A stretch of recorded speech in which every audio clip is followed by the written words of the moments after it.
Arpin Origins, how it all began. My father he got drafted, went into the military, was part of the Normandy invasion. When he came back, he and his father and his mother and his brother all ran the company. Arpin Van Lines. We are family strong. And we appreciate our family of drivers who have helped build this company. Drivers who are dedicated to their job while respecting the past. A past built on tradition, where our family is your family and we stick together. We invite you to meet Arpin Van Lines President and CEO, David Arpin. My great-grandfather was a French-Canadian immigrant, came from a large family, 13 kids, up in Drummondville, Quebec. And at one point up there, they had a drought. And during the drought, a lot of people lost their farms, their businesses, and so forth. So a large number of the French Canadians up in that area had some relatives down here in Rhode Island and Massachusetts, so they packed up their families.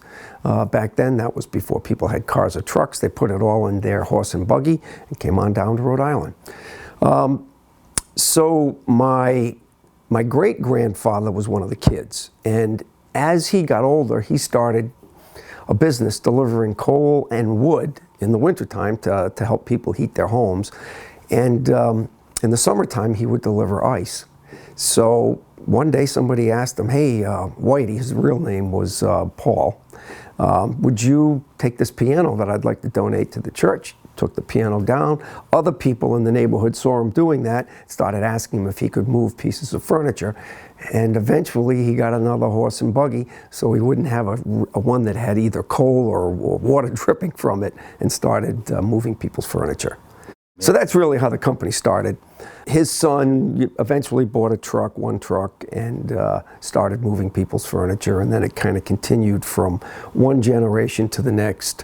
And you know, up until my father's time, my father actually had to quit school in the 7th grade because his dad got crushed between two trucks, the only two trucks that they had. A brake let go, and his dad got crushed, broke both legs, and broke his back.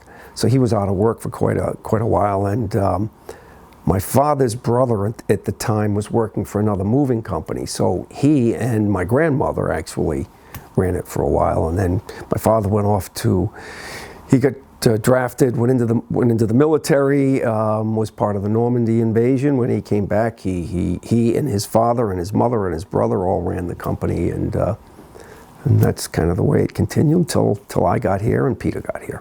How did I get involved? Well, I was born into a family of movers. It's really simple. 5 kids. My brother Paul and I, who was a year older than I was, I think when I was probably 10, my dad used to pack us off into the car on his way to work in the morning and drop us off at the warehouse, and with the instructions for the guy who ran the warehouse, a guy named Pete Wilk, to put a broom in our hand and to keep the warehouse clean. As part of that job, I used to go down, now we were in Oneyville, which is an old section of Providence, and so I went down there a few times into the basement, and with a .22, and used to shoot the rats that were in the basement, because that warehouse was on a river, and they used to get in somehow, and so if you didn't shoot them down there, they'd eventually wander out on the dock or somewhere. So that's kind of how I started, and then, you know, the guys would teach you how to stack lots in the warehouse, and then eventually I started going out on the trucks. And when I turned 16, you could actually get a license to drive a pack van back then, and I started packing jobs. And when I was a junior in high school, when I was 18, I got my straight van license. When I was 21, I got my tractor trailer license, and that's kind of the history of how, where, why, and when. Arpin Van Lines, family strong for over a century. Interested in joining the Arpin family?